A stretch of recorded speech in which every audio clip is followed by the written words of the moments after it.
people are really worried about how they will charge their cars, particularly if they're one of the sort of 35-40% in the country who don't have off-street parking, don't have driveways. There is a problem for about a third of residents that don't have off-street parking, and this is where community charging and charge point sharing really has a role to play.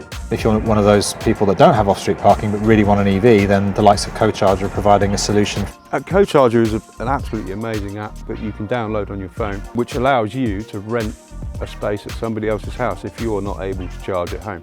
The whole point of CoCharger is if you've got an electric car charger just like the Zappy, you could be earning money off it while it's sat there. You know, people say there's no charging infrastructure. There is a vast charging infrastructure, but a lot of it's at people's houses. So community charging is going to be essential to providing people with a reliable means of charging their electric car. What we are seeing as well is more innovation in people sharing those home chargers as well.